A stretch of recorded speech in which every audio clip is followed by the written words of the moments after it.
itu. Bagian nyentilnya bagian apa? Oke, kita siap ya.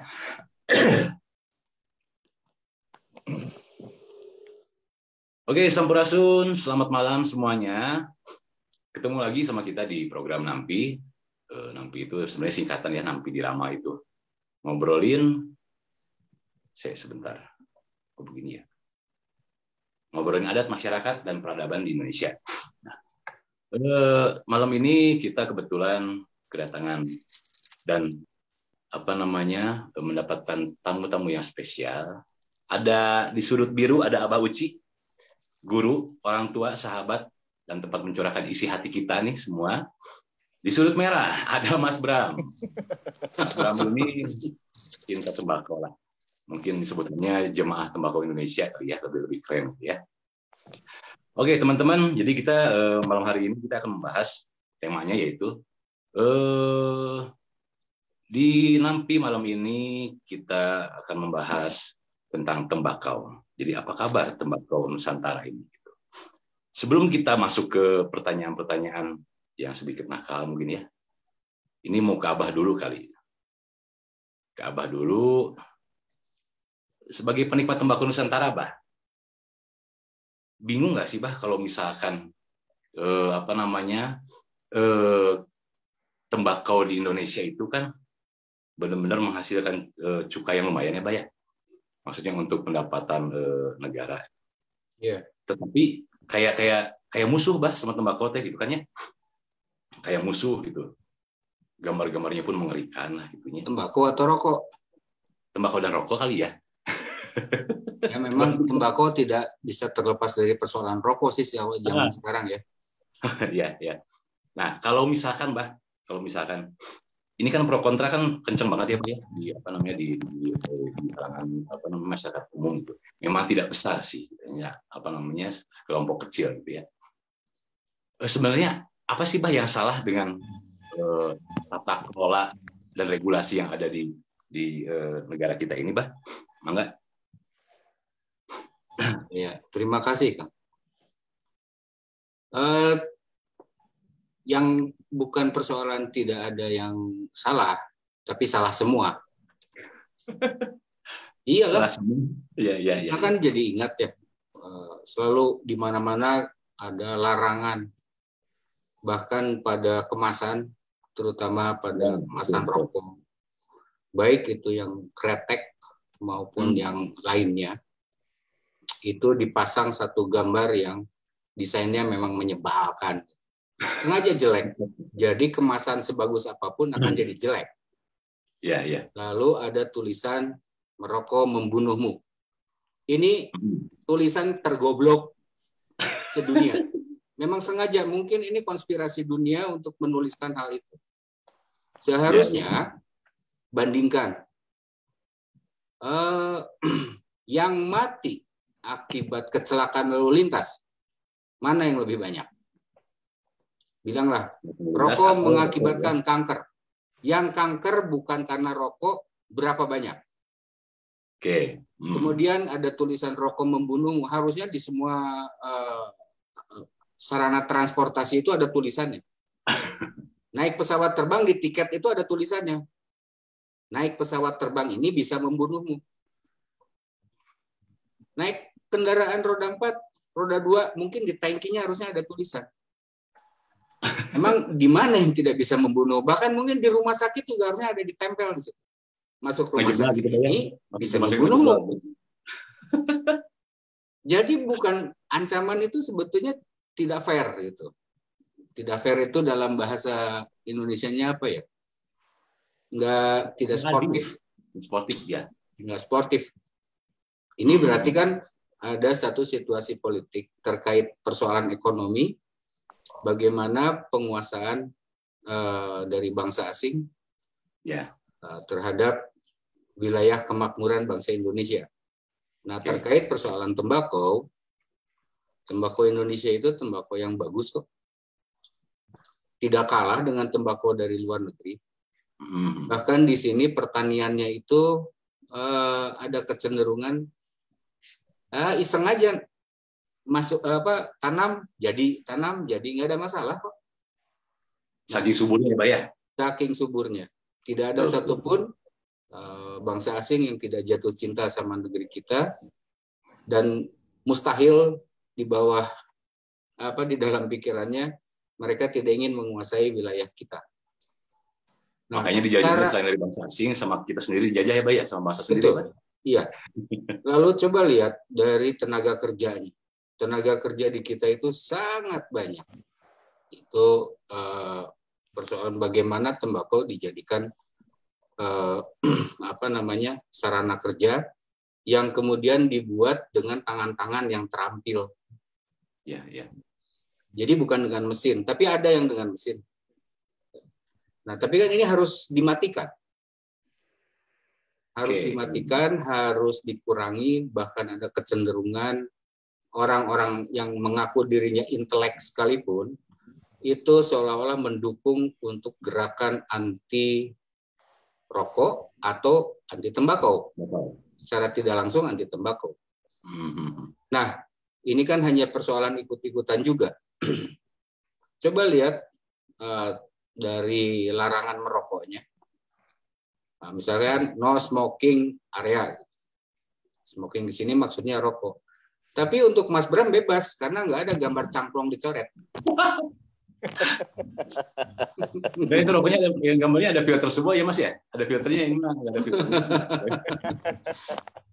Sekarang muncul di generasi yang baru. Karena di generasi baru ini mungkin sudah terkontaminasi juga dengan propaganda, sehingga mereka mencoba beralih, menawarkan satu solusi mau merokok, tapi bukan merokok, pokoknya asal keluar asap. Ada rasa-rasa keluarlah yang menggunakan elektronik. Disangkanya aman, ya tidak juga. Nah, mungkin lebih akan parah ya. Mungkin lebih parah ya, karena mungkin itu hasil kimiawi semua ya, Pak ya, maksudnya dicampur. Itu kimia. Ya. Itu kimia. Ya artinya kimia sintetik ya. Kalau ini rokok yang mengandung nikotin itu masuknya dalam kimia organik. Kalau tembakau masih bisa dimakan ya, oleh binatang, berarti tembakau itu tidak beracun. Oke. Itu kan logika sederhana, tidak beracun. Kemudian bayangkan dari miliaran daun yang ada di dunia ini, bagaimana leluhur kita pun mampu menemukan satu daun dari miliaran jenis daun. Padahal yang enak itu daun pisang, udah gede gitu ya, terus digulung. Tapi kan tidak. Dari miliaran tembakau yang beredar, dari miliaran daun yang beredar di muka bumi ini, entah bagaimana tembakau terpilih. Itu kecerdasan yang luar biasa sekali. Ada kemungkinan tembakau itu juga mengandung penenang. Jadi karena dia mengandung nikotin. Nah, pada saat dunia ini dikuasai oleh kelompok-kelompok tertentu,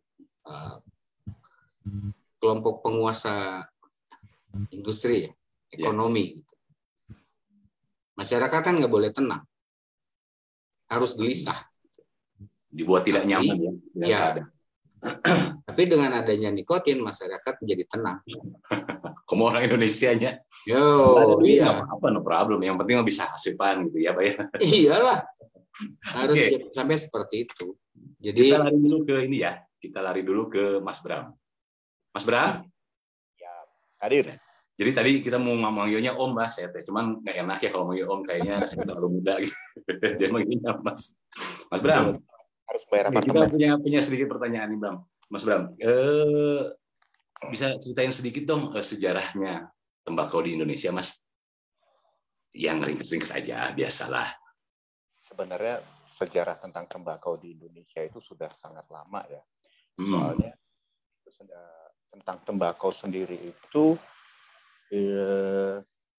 sudah ada di Serat Centini yang ditemukan sama Raffles di tahun 1814. Serat Centini ya, oke. Dan itu juga ada di Prasasti Candi Borobudur. Oh, baru tahu saya. lama sekali, tahun di Borobudur sekitar abad ke-8 ya. Gitu. Dan kemudian awalnya itu tembakau masuk ke Nusantara. Kalau saya cerita Nusantara itu bangsa Spanyol yang mereka melalui jalur Filipina, terus ketika habis dari Meksiko ya, dari Meksiko mereka ditanam di Indonesia. Tapi mulai ditanam secara massal, secara banyak itu ketika oleh bangsa Belanda yang pertama kali tanam di Delhi, Sumatera Utara. Kemudian mereka sebarkan sampai ke Jember, ya, lalu daerah Temanggung dan sekitarnya, Jawa dan sekitarnya.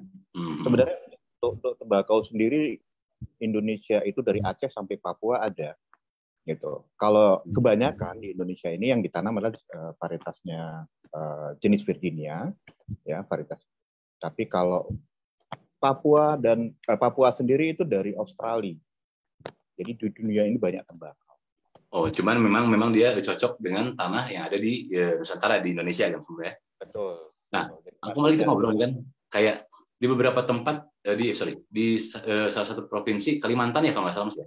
Itu katanya tidak bisa ditanami tembakau katanya Mas. Mungkin karena lahannya gambut kali ya. Oh, pengaruh lahan ya. Tapi mungkin ada cara atau misalkan solusi tertentu gitu yang dipikirkan oleh teman-teman pecinta tembakau ini untuk menanam tembakau di Kalimantan. Ada nggak sih Mas? Atau memang perlakuannya memang harus khusus banget gitu untuk menanam tembakau itu? Ya, mungkin dalam pot. Saya sendiri bukan ahli pertanian ya, saya hanya pecinta tembakau. Masalah bagaimana mereka menanamnya ya silakan gitu. Kalau di dalam pot jadinya bukan jadi sosis nih Mas ya? Iya, karena katanya sih saya juga untuk di Kalimantan itu asamnya terlalu tinggi untuk tembakau. Di tanahnya kan, ada asam tanahnya berarti ya. Betul. Oke, Abah. Halo, Mbak. Halo. Oh, ada. Oke. Nah, Mbak, tadi kan nyambung dari Mas Bram, Mbak, bahwa tembakau di Indonesia ini berarti sudah lama sekali ya, Mbak ya. Jadi istilahnya leluhur kita sudah tahu mungkin cara menggunakan tembakau itu. Nah, biasanya kalau misalkan kita ditarik mundur gitu, kira-kira seperti apa sih, Mbak, penggunaannya? Karena kan ada yang sepah ya, kalau Sunda nyepah ya, Mbak ya. Ya. Itu termasuk nggak sih, Mbak? Karena ada bahan tembakaunya yang masalah ya, Mbak. Memang sepah pakai tembakau. Oh, itu mungkin merokok masa lalu mungkin seperti kayak begitu ya, Pak? Jadi setelah nyepah, ya, makan sirih, nanti dia membersihkannya dengan tembakau. Nah, ya, kalau kita lihat peradaban di Amerika sendiri, masuknya orang bule ya ke tanah leluhur bangsa Amerika yang asli.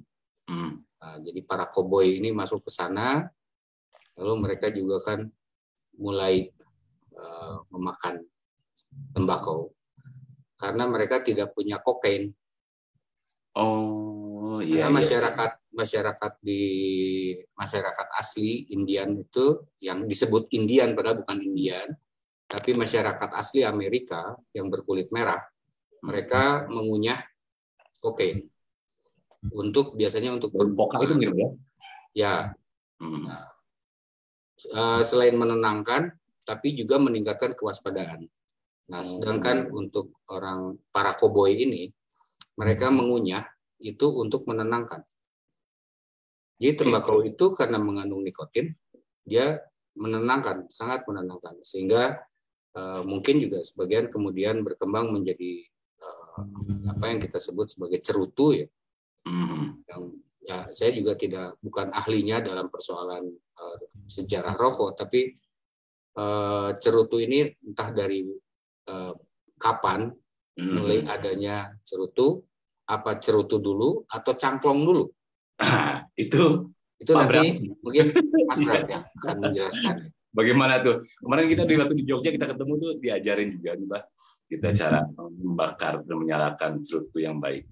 Tapi ada satu kalimat yang menarik dari Mas Bram itu waktu kita di Jogja, bahwa matikan cerutu itu dengan elegan. Wah itu tuh gelis banget. Matikan cerutu dengan elegan. Ya ternyata si cerutu itu nggak boleh dimatikan ditekan-tekan ke asbak gitu ya. Tidak boleh apalagi pakai ludah gitu ya. Itu nggak boleh. Nah sekarang Mas Bram gimana Mas Bram? Cerutu dulu atau cangklong dulu? Nah kalau sebenarnya budaya untuk pipa sendiri atau cangklong ya, kalau bahasa Sunda padut ya, setahu saya itu sebenarnya ketika bangsa Eropa datang ke Amerika, mereka melihat ada suku-suku di Amerika tersebut memasukkan daun, kemudian dibakar melalui pipa. Nah itu untuk Amerika. Sementara di Asia sendiri, Cina dan Jepang itu juga punya pipa. Kalau Cina itu bangsa Cina menggunakan Honshui yang ujung panjang sekitar 1 meter lebih. Tuh. Oh iya, yang di film-film itu ya. Iya. Ya kan? Nah, kalau di Jepang itu namanya kiseru. Kiseru yang tapi fungsinya sama aja atau misalkan memang oke sama aja ya. Jadi itu antara yang dibakar antara madat dan tembakau kali ya. Oke. Nah, kayak misalkan gimana? Untuk cerutu sendiri mana duluan pipa dan cerutu ya kan? Cerutu sendiri sebenarnya sudah lama diperkenalkan oleh sama bangsa Amerika juga ya. Kemudian dibawa ke Eropa, budaya tersebut dibawa ke Eropa. Di sana di suku yang ada di Amerika itu mereka menggulung daun kemudian mereka bakar. Itu awalnya untuk pengobatan seperti itu. Kemudian dibawa ke tembakau tuh Mas Bram. Itu tembakau untuk pengobatan ya.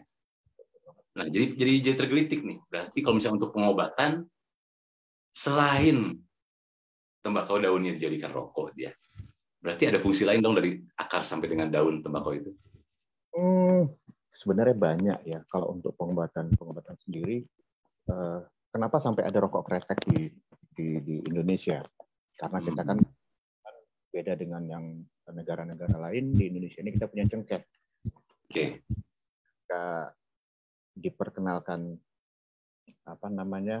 tentang rokok kretek itu yang paling terkenal adalah dari Pak Haji. Ya, beliau mengenalkan dan mempromosikan rokok kretek ini.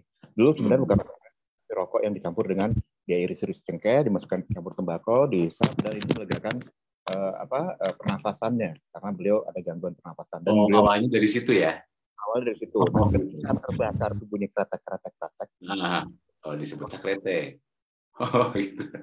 Nah, kembali ke Abah. Bah, kan biasanya kalau misalkan di kita itu ini merokok itu kan kadang-kadang menjadi permasalahan tersendiri ya di masyarakat kita. Contohnya ketidakpatuhan lah. Ketika misalkan kalau sekarang mungkin udah jarang terlihat ya. Kalau dulu kan Bah masih ada yang suka ngerokok di angkot aja banyak. Jadi di dalam angkot gitu kan ya. Nah, apakah itu salah satu bisa dibilang bahwa perokok itu memiliki stigma negatif karena sembarangan baik itu ngerokoknya sih, Bah. Ini kembali kepada kedisiplinan masyarakat di satu negara atau memang budaya kita sudah hilang adabnya, Bah? Setahu saya waktu tahun 70 bahkan pertengahan tahun 80 merokok di dalam angkutan kota itu nggak ada masalah. Bahkan naik pesawat terbang pun itu di pesawat terbang itu ada khusus tempat untuk merokok.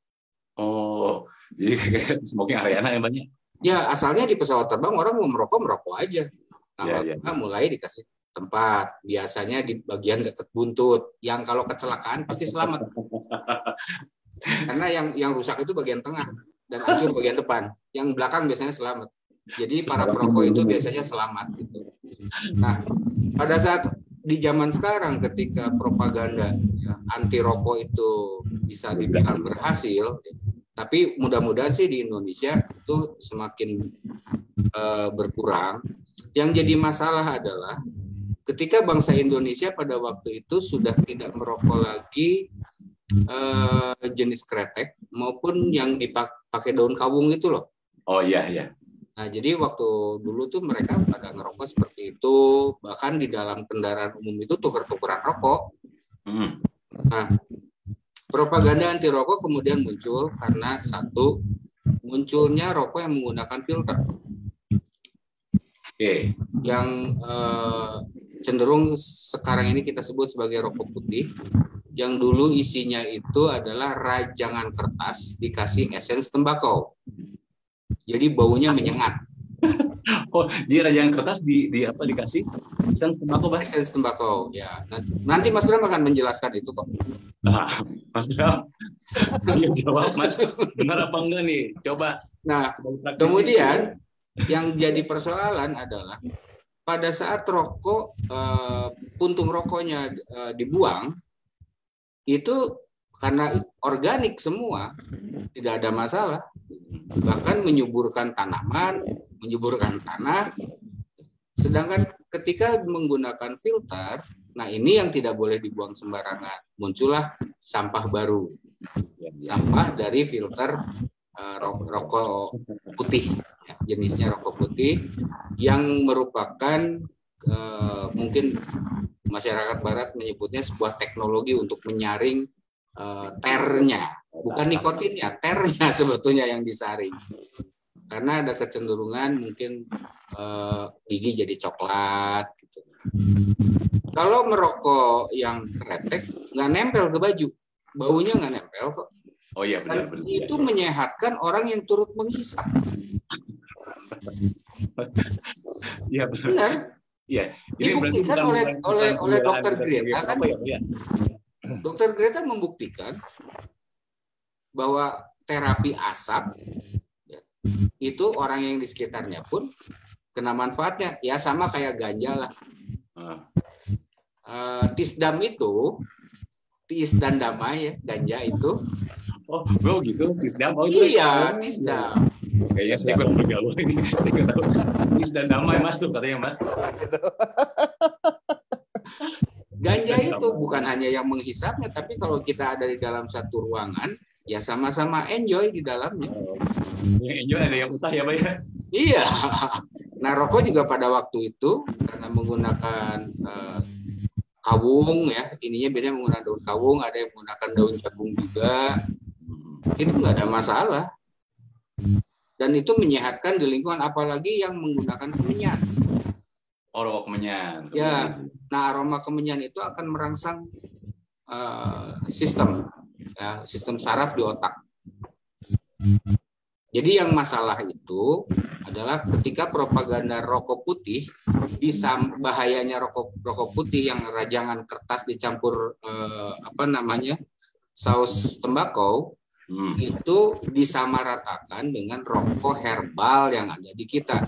Kretek tradisional kayak Pak ya? Ya itu kan herbal. Jadi kalau sekarang dibilang rokok herbal, ya, ini juga herbal. Yang dibilang ini plastik siapa? Jadi istilah herbal dalam rokok saja sudah ngawur.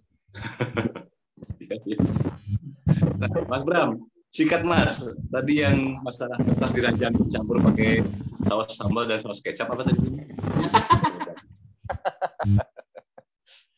Ya, sebenarnya saya sendiri belum pernah nemu. Mungkin ketika, karena gini, dari jenis daun tembakau juga ada yang memang dia halus ya, tipis sekali, sehingga rajangan-rajangan tersebut menjadi lebih kecil, lebih sedikit, dan kita menganggap seperti kertas. Tapi ya itu kembali ke si produsennya, pabrikannya untuk tembakau itu. Nah, lalu karena sekitar tahun 80-an itu saya belum mulai merokok sih ya. Jadi belum nakal, ya. Masih lagi polos-polosnya ya Mas ya. Ya kan? Jadi belum sempat tahu. Tapi yang pasti kalau memang mau lebih sehat ya, kampanye pemerintah tentang bahwa rokok membunuh dan segala macam itu kan dimulai undang-undangnya tahun 2009 saya, dan itu mulai ya kan. Nah, betul, esens itu sama sekali tidak bagus untuk kesehatan. Merokok sebenarnya juga tidak bagus untuk kesehatan. Apapun yang juga kan tidak bagus untuk kesehatan ceritanya. Ya. Nah, makanya saya ngelinting, saya nyangklong, saya ngisep cerutu juga seperti itu, ya sebisa mungkin tidak kita masukkan ke paru-paru, karena yang dicari dari tembakau itu adalah rasa tembakaunya. Oh, rasanya. Ini kalau sudah dibilang penikmat tembakau ya, tapi rasanya. Rasa dari tembakau tersebut kan. Untuk tembakau sendiri yang itu kan ada jenis Virginia, Berlin dan segala macam, ya Oriental juga. Itu rasanya berbeda, dan tiap-tiap daerah di Indonesia ini rasa-rasa tembakau itu juga bermacam-macam. Jadi yang kita cari sebenarnya adalah rasa dari tembakau. Alat perasa itu kan lidah ya, kebetulan bukan paru-paru. Untuk mendapatkan relax tadi itu memang jadi rasanya itu lebih dicari ya. Jadi kayak misalkan kalau misalkan untuk penikmat kayak cerutu misalkan si bahannya itu dari daerah mana dan mana itu mereka bisa tahu ya Mas. Betul. Untuk rasa tembakau sendiri seperti daerah Jawa Timur seperti itu dia case yang berbeda. Jawa Tengah seperti Temanggung itu rasa yang berbeda, tembakau Kedu, Mas dan sekitarnya itu rasanya juga berbeda. Apalagi tembakau Delhi juga punya rasa yang berbeda. Oh iya. Kita menikmati tembakau. Oh, menikmati tembakau. Tapi saya belum bisa menikmati tembakau, Mas. Baru bisa menikmati cukai aja nih, soalnya kan lumayan cukainya. Jadi saya agak senang. Iya. Setidaknya ada peran lah membantu membangun negara, entah duitnya dipakai lagi. Nah, Mas Bali, kalau misalkan di Indonesia itu daerah mana sih penghasil tembakau terbesar sih, Mas Bali? Untuk penghasil tembakau terbesar itu Temanggung ya. Temanggung, tetap masih Temanggung ya. Walaupun di daerah-daerah Jawa Tengah ada beberapa tempat ya. Ya, Jawa Timur juga ada. Kalau lebih mengklasifikasikannya bahwa kalau Jawa Timur itu pusat cerutu nasional. Tapi kalau untuk pusat cerutunya, di Jawa Timur berarti ya. Jember cerutunya. Karena di situ ada sekitar 4 pabrik ya. Sementara Temanggung itu pusat tembakau. Oke. Ada Jawa Timur juga, karena itu untuk penggunaannya untuk pabrik rokok. Gudang. Suaranya kurang jelas, Mas. Sorry, Mas. Suara, oke. Gimana? Wah, di sebelahnya juga enak gitu ngerokoknya. Lebat. Kita sambungin lagi nih dari Mas Bram. Karena kan di Indonesia ini bermasalah lagi Bang. Bagian yang agak-agak ini yang agak nyentil sedikit terus. Kita ini dipersulit untuk sport, petani-petani itu mungkin. Kayaknya seolah-olah terintimidasi dengan peraturan yang ada di regulasi yang ada di pemerintah. Nah, tetapi di sisi lain tembakau impor dari negara luar ini masuknya masif sekali, Bang. Ini sudah hampir mendominasi mungkin ya di pabrik-pabrik rokok ternama di Indonesia. Nah, bagaimana sih, Bah, caranya untuk memberikan pandangan bahwa petani tembakau itu punya hak yang sama dong sebagai petani, jangan didiskriminasikan bahwa dia menanam tembakau yang dulunya seperti itu, menjadi gambar-gambar yang menyeramkan di bungkus rokok dan lain sebagainya. Ya, kan ada sesuatu yang sangat paradoks ya. Oke. Satu sisi ada sebuah larangan dan lain sebagainya, tapi satu sisi diproduksi ya besar-besaran, bahkan rokok impor pun masuk, kemudian diperdagangkan secara bebas. Harusnya kita curiga. Ya. Ya harusnya kita curiga. Mencurigai ini ada apa? Aya naon. Iya. Kalau mau tidak boleh ya tidak boleh, hilangkan dari Indonesia. Semua ya. Semua hilangkan dari Indonesia sekalian. Jadi kalau mau bangkrut sekalian, mau kaya sekalian, jangan jadi negara banci. Undang-undangnya juga jadi banci itu. Tenang Mas, ada yang menjawab untuk bahasan-bahasan agak sedikit sensitif sih. Masa bodoh lah. Ada yang lebih ekstrim dari saya kok. Untuk memecah belah bangsa saja masih diamankan. Kenapa kita jadi masalah ngomongin tembakau? Orang yang anti Pancasila aja aman. Ini anti tembakau kok jadi nggak aman tuh gimana? Sudah mulai gila dunia ini. Nah, artinya mungkin juga dukungan terhadap masyarakat petani, ya, khususnya petani tembakau, itu harus tetap dilakukan. Dan difasilitasi oleh pemerintah karena ini bagian dari kekayaan alam Indonesia. Betul, betul. Ya, sepakat. Sekarang harga diri bangsa di mana ketika misalnya satu saat ini tembakau akan dihabisi, dari mulai pemerintah siap nggak memberikan lahan kerja lain? Paling hebat dijadikan TKI. Maaf, saya bukan mau melecehkan TKI-nya, tapi saya sangat miris gitu. Di negeri yang sangat kaya raya dan sangat subur, kok bisa ada pengangguran, dianggap nganggur dan dikirim ke luar negeri, lalu mereka mendatangkan uang menjadi devisa dan dianggap sebagai pahlawan devisa. Apa nggak malu ini pemerintah yang punya kekayaan alam yang segini gede? Embel-embelnya untuk untuk hanya dialihkan bahasanya itu. Dibuatlah pahlawan devisa ya, Pak ya? Iya, pahlawan devisa katanya. Berarti apa? Pemerintah miskin. Yang mending kalau miskin duit, miskin ini nih. Miskin ide, miskin gagasan, miskin kreativitas, miskin keberanian. Coba lihat Fidel Castro, Che Guevara, Bung Karno, semua yang merokok jadi pemimpin negara. Berarti maka merokoklah dan menjadi orang besar. Dukung rokok Indonesia, support lokal. Mas Bram, Oke. Kemarin kita ngobrol juga waktu pas kita di Jogja ketemu itu, ada bahasan tentang zero nikotin. Nah, ini yang kita bahas nih Mas Bram. Yang konon saya mendengar ceritanya itu dari berapa ya? Ya. Gimana tuh? Jadi sebenarnya rokok zero nikotin artinya sudah pasti tidak memakai tembakau. Karena itu kan adanya nikotin, kopi ya, Sorry kafein. Mas, suaranya nyat-nyat itu Mas. Oh ya, waduh. Masih? Aman.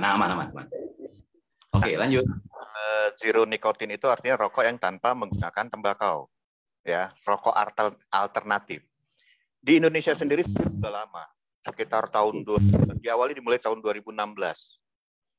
2016 ketika kita Indonesia sudah mulai mengekspor daun talas ke Australia untuk penggunaannya sebagai pengganti rokok.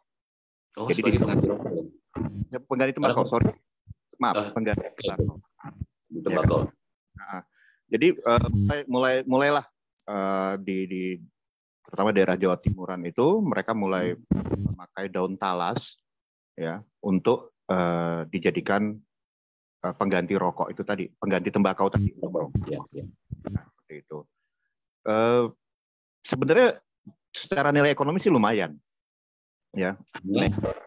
Artinya gini, masa tumbuhnya hanya 14 hari, kemudian mereka bisa panen, kemudian di daunnya itu dijemur sekitar 2 jam, setelah kering kecoklatan, dirajang dan sudah bisa ditambahi perasa essence, yang mana essence ini kalau bisa ya kita nggak bisa berpikir bahwa essence itu selalu negatif, tapi bisa jadi yang organik ya, entah itu jahe, rempah atau segala macam, ditambah perasa, kemudian gitu.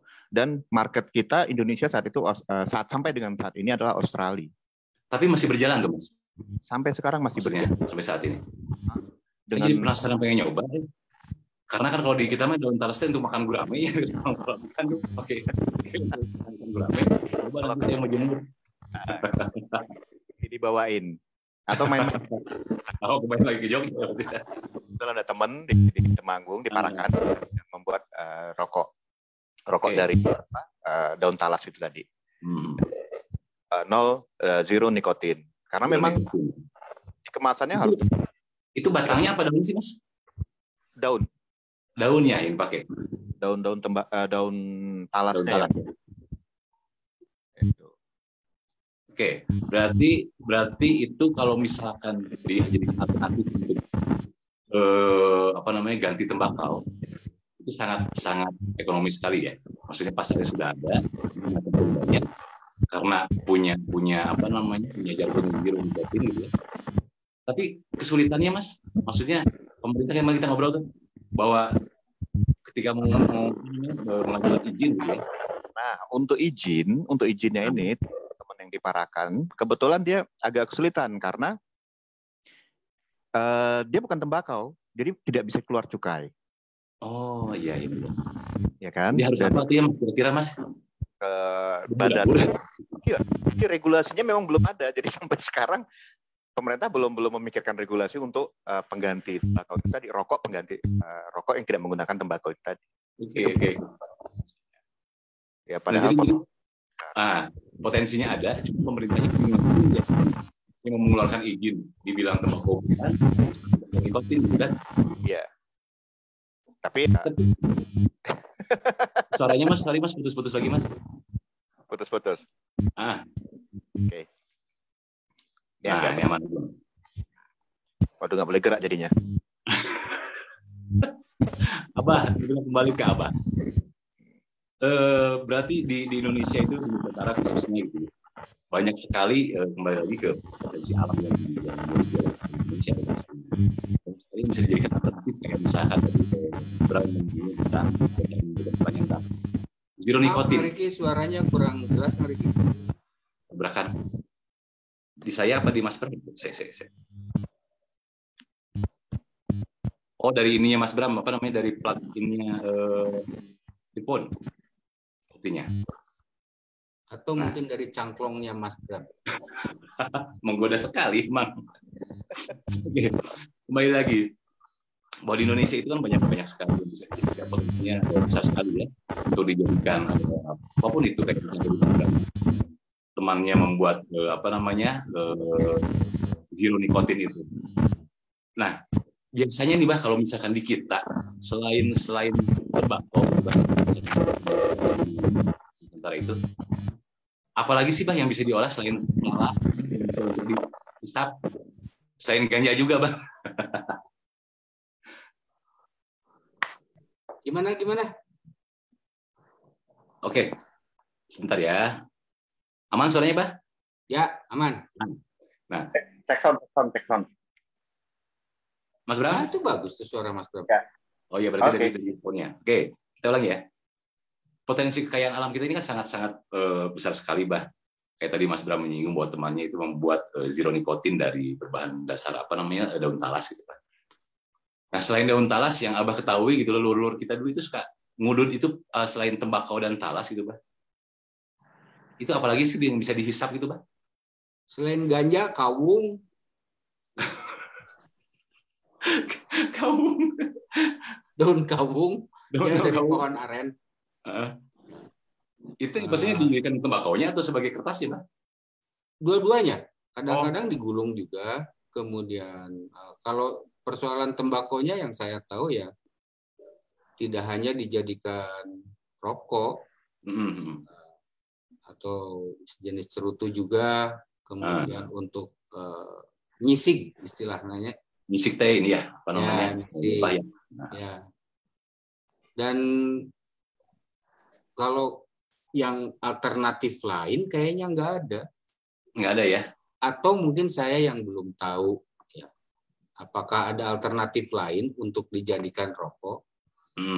Karena dalam pemahaman saya pribadi yang disebut rokok itu adalah harus menyala. Pertama itu dibakar, dihisap, ya disedot, lalu keluar asap. Itu namanya merokok. Di luar itu kurang satu aja itu bukan merokok. Oh iya, beda ya. Nah, makanya kadang-kadang ada bahasa begini ya, menjadi perokok pasif gitu ya. Sedangkan kan kalau misalkan merokok itu berarti kan aktif ya, Pak ya, bukan pasif, Pak ya. Saya juga pasif. Nggak banyak gerak kok, cuma nyedot keluar asap gitu aja. Mas Bram, ini bahaya kalau Pak Uci meneruskan jawabannya. Coba nih Mas Bram. Sekarang bagian Mas Bram. Nih, dengar-dengar katanya si tembakau ini bisa dijadikan untuk anti hama, Mas. Ini tembakau apa sinte ini Mas yang ramai di anak-anak muda itu, sintetis itu? Saya nggak ngerti soal. Kalau sinte itu mungkin tembakau yang dicampur dengan kimia kali ya, yang Oke. Efeknya apa? Yang katanya sih bikin pusing. Tapi kalau sebagai pestisida, tembakau itu memang benar bisa. Untuk jadi campuran. contoh, bukan campuran, langsung Pernah ketika kita di satu daerah, satu kawasan yang banyak pacat atau lintah, Ya, ya. lepas lintah pakai tembakau, dibasahin, langsung lepas ya. airnya. Oh Ya. iya, itu contohnya ya. Karena nanti kan ada ya itu karena si tembakau sendiri ada kandungan neurotoksinnya untuk membunuh membunuh si lintah itu tadi. Dan itu juga banyak akan untuk pestisida, kutu itu tanaman untuk bisa ya. tanaman. Hanya disemprotkan saja berarti direndam air tembakau yang direndam disemprotkan ya berarti ya. Nah, tadi aku dapat chat ada pertanyaan nih mungkin ke Mas Bram kali ya. Perbedaannya apa sih sama vape ya kalau nggak salah ya? Vape dan sisa Sisa tadi kalau nggak salah. Itu termasuk tembakau apa bukan katanya Mas? Oke. Sebenarnya itu termasuk ada bahan yang digunakan oleh vape itu yang menggunakan memang dari esensi nikotin. Nikotinnya itu diperas gitu kan ya. Jadi ada kandungan nikotinnya juga ada. Karena gini, itu termasuk kategori smokeless tobacco, tembakau yang tidak dibakar. Iya. Okay. Contoh misalnya kayak nyusur, nginang. Oke. Sekarang namanya snus itu yang ditempelkan di gusi, ya kan, di bawah bibir itu smokeless tobacco. Terus ada lagi yang namanya tembakau isap atau snuff. Yang snuff itu ya, yang kemarin aku coba itu. Atau yang langsung buat penyakit hidungnya Mas ya. Iya, itu masih kadar ringan itu. Terus ada lagi contohnya adalah patch tembakau tempel yang model kayak stiker ditempelkan di lengan. Oh itu pengaruh emang Mas, maksudnya ke tubuh kita tuh kayak koyo berarti ya? Seperti koyo. Nah, karena yang dicari dari tembakau itu kan nikotinnya. Oke. Nah, kalau dibakar itu kan kita menikmati rasa tembakaunya. Tapi kalau orang mencari nikotinnya, itu kan mereka pakai smokeless tobacco tadi. Dan ada lagi chewing tobacco atau tembakau kunyah. Oh iya, yang tidak berjasa gini ya. Betul. Okay. Jadi sebenarnya penggunaan tembakau selain dibakar juga bisa bisa digunakan dengan cara-cara yang lain. Selama mereka ingin sekali ragamnya ya untuk menikmati tembakau dan mengambil khasiatnya ya dari tembakau itu ya sebenarnya. Cuma yang selama ini karena mungkin edukasi tentang tembakau di kita itu lebih banyak dijelek-jelekkan daripada dipromosikan yang baik-baiknya, jadilah hilang itu ya Mas ya. Tidak populer sih sebenarnya. Tidak populer. Bahasa halusnya belum populer. Belum populer.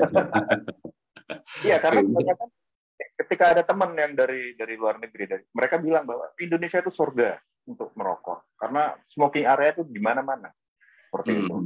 Nah, dan mengenai tadi kawasan bebas rokok dan ketika ada peraturan ya bahwa satu kawasan tidak boleh merokok, sebenarnya si pembuat peraturan atau pemerintah tersebut harus menyediakan ruang merokok karena pembuatan ruang merokok itu sendiri sudah diatur dari dana sudah ada anggarannya ya dari dana bagi hasil cukai hasil tembakau DBHJT itu ada anggaran. Termasuk itu ya, termasuk untuk membuat tempat merokok ya, shelter untuk merokok.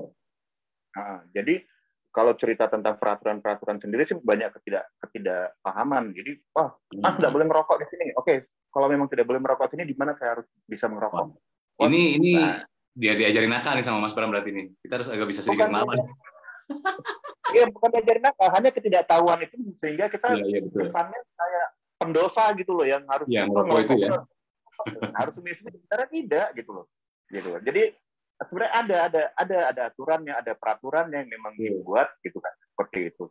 Nah, kebetulan ketika tahun lalu mulai pandemi saya diundang sama Disperindak Jogja untuk bikin roadmap tembakau Jogja itu.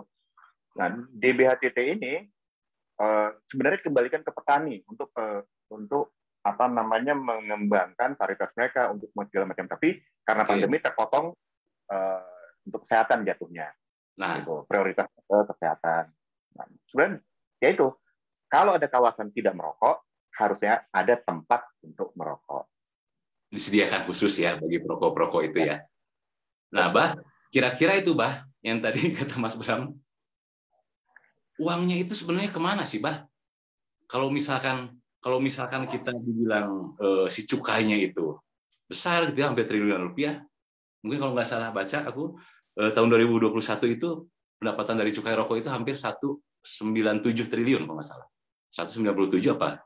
Nah, kalau misalkan dibuat untuk ya perbaikan jalan, misalkan membuat jalan baru dan lain sebagainya. Tapi kayaknya ada angka bagusnya kalau misalnya itu dikembalikan lagi sama petani tembakau yang tadi Mas Bram bilang, gini. Itu benar-benar dikembalikan nggak sih, Bah? Kira-kira menurut Abah sebagai seniman sih.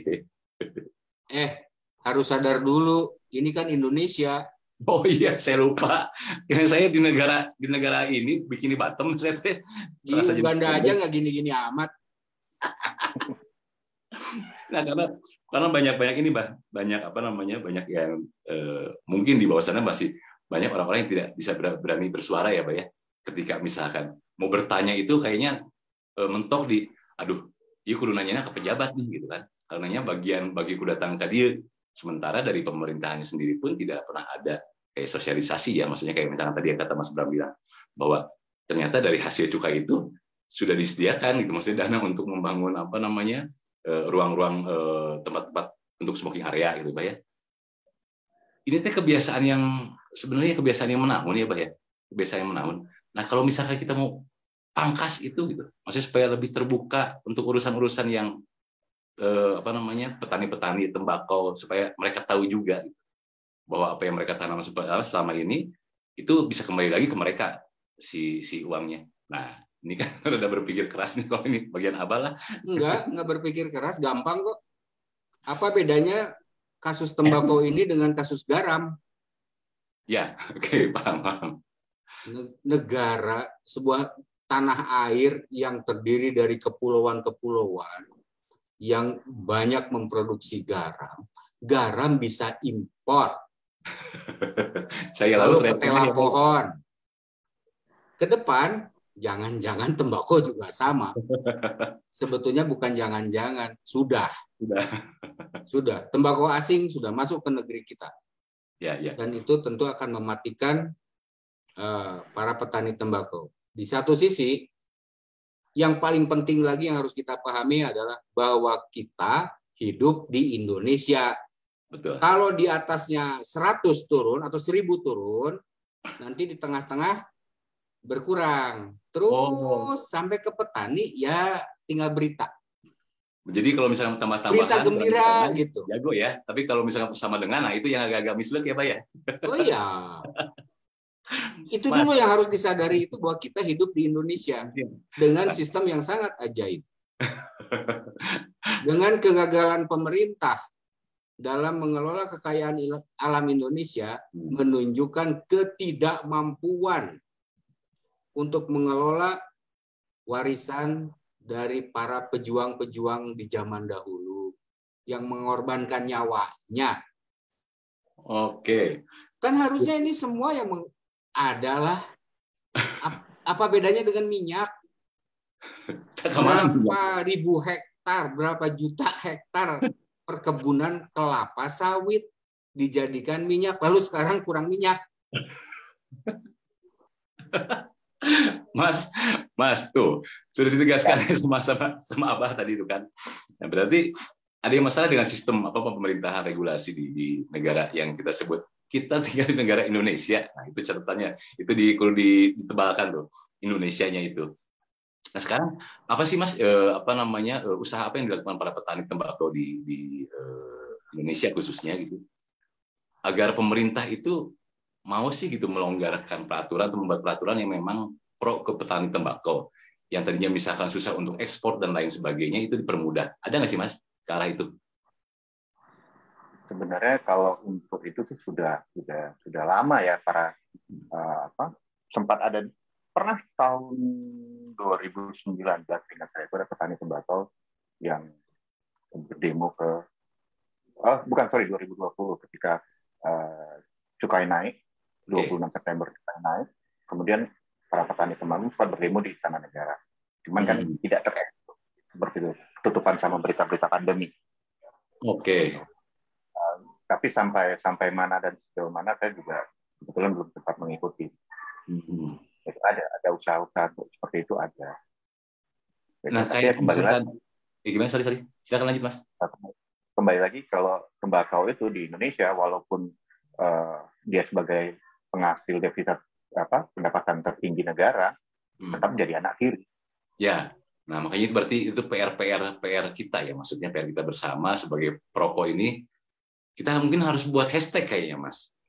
Terima kasih untuk tidak berhenti merokok. Coba kita buat tandingan gitu, biar ada perlawanan gitu ya, maksudnya. Bukan tidak, kadang-kadang kita masih begini, melihat orang merokok itu kayaknya yang tadi Mas Bram bilang, kayaknya aib banget lihat orang merokok itu gitu. Tapi padahal knalpot kendaraan di mana-mana lebih parah ya, maksudnya impact-nya. Kenapa tidak? Kulan, Mbak? Para perokok itu adalah orang-orang yang dermawan. Tuh. Orang yang setiap harinya bersedekah. Tuh. Kepada negara. Iya, tuh. Dengan memberikan uangnya lewat pajak, lalu kita tenang aja, kita buang-buang aja lah dengan berasal gitu ini, kan. Lalu kita bayar pajak lagi, cukainya kita bayar. Harusnya pemerintah malah berterima kasih, dan betul kata Mas Bram tadi, sediakan ruang untuk merokok untuk para dermawan ini, para pembayar pajak yang setia. Ini udah bayar pajaknya setia, dicaci maki pula. Dicaci maki, dimusuhin. Diskreditkan. Oke nih, berarti obrolan kita hampir sejam gitu ya. Maksudnya ada nggak sih pesan-pesan dari Abah maupun Mas Bram untuk teman-teman ya petani, itu pun yang merokok ya, yang penikmat tembakau dan lain sebagainya. Mangga dari Abah dulu silahkan. Ya kalau pesan dari saya sih, jadilah perokok yang baik, terutama ini untuk para penonton. Yang tidak suka merokok, ya tidak usah usil. Coba yang dilihat jangan soal rokoknya, tapi lihat perokok itu membayar pajak yang paling setia. Ditambahin lagi, Mbak. BPJS itu dari mana coba? Badan Perokok Kesejahteraan. Oke, jadilah perokok yang santun, yang bertanggung jawab ya, Pak ya. Maksudnya ketika ada terutama merokok, untuk yang menggunakan filter. Oh iya. Itu karena itu filternya itu ya serat fibernya itu sulit dihancurkan oleh tanah. Oke. Dan memang menjadi sampah. Kemudian bungkus rokok dan lain sebagainya juga sebetulnya itu masih bisa didaur ulang, jadi itu masih bisa masuk dalam pembuangan sampah yang organik. Ya. Ya, jadi tugas pemerintah menyediakan tempat sampah khusus untuk bungkus rokok. Makin banyak. Jadi yang lucunya ini kalau misalkan di Indonesia nih, sebelum kita akhiri nih, kalau misalkan banyak peraturan tentang sesuatu, berarti masyarakatnya bermasalah dengan sesuatu itu, Pak ya. Kayak misalnya Indonesia banyak tempat sampah. Kurang apa banyaknya tempat sampah? Tapi darurat gitu ya. Tempat sampah di Indonesia itu ada 3 dengan 3 warna juga. Untuk yang jenis pecahan, atau beling, untuk yang plastik atau yang anorganik dan yang organik. Waktu kita memasukkannya dengan tertib, itu udah benar, masukinnya udah benar. Lalu diangkut, dimasukkan ke tempat yang sama. Terus tidak ada fungsi berarti tempat sampah sebenarnya ya? Oh yang enggak, pokoknya mah asal masyarakat aja. Kan masuknya ke dalam bak truk yang sama. Ya itulah, kembali lagi. Dibuang ke tempat yang sama juga. Walaupun kita tinggal di negara yang ya kadang-kadang peraturannya luar biasa gitu ya. Tapi kita tercinta ya, Pak ya, dengan kekayaan alam ini, harus menjaga Indonesia ya, Pak ya. Ya, harus kita perjuangkan bersama untuk bangkit. Oke, dari Mas Bram, silahkan pesannya, Mas. Ya, sebenarnya kalau memang buat saya sih nggak terlalu panjang-panjang ya. Semoga kalau merokok itu betul, apapun yang berlebihan akan merusak kesehatan. Merokok juga termasuk merusak kesehatan, ya kan? Tapi balik lagi kita sebagai penikmat tembakau, menikmati rasa tembakau itu tadi. Ya semoga kedepannya petani-petani tembakau kita bisa menentukan harga sendiri seperti petani kopi yang menentukan bahwa harga biji kopi per kilo sekian dari mereka. Gitu. Jadi nggak ada istilahnya, nggak ada tekanan ya untuk ngikutin harga dari pemerintah ya. Dia punya standarisasi sendiri ketika menentukan harga jualnya berapa gitu kan ya. Betul. Nah, ini berarti ya semoga ya semua mendukung petani tembakau, bukan berarti menjadikan petani tembakau itu musuh gara-gara hanya beberapa kelompok kecil saja. Mungkin itu ya Mas ya. Betul. Oke, berarti kita akhiri dulu live kita di Nampi di Rama malam ini. Terima kasih untuk Abah sudah mau meluangkan waktunya ngomong ngaco-ngaco bareng kita ini yang tidak jelas ini. Mas Bram juga terima kasih sudah bolos kerjaannya demi acara Nampi di Rama ini. Semua punya perjuangan yang sangat besar di acara Nampi di Rama malam ini. Abah hatur nuhun, Mas Bram terima kasih. Sampai ketemu lagi dalam waktu. Salam hormat untuk Mas Bram. Ya. Untuk Ya, sama-sama. Ya, hatur nuhun Abah. Sehat selalu, sampai ketemu lagi di Nampi di Rama Rabu depan. Oke? Hatur nuhun, rahayu, rahayu. Rahayu, rahayu, rahayu.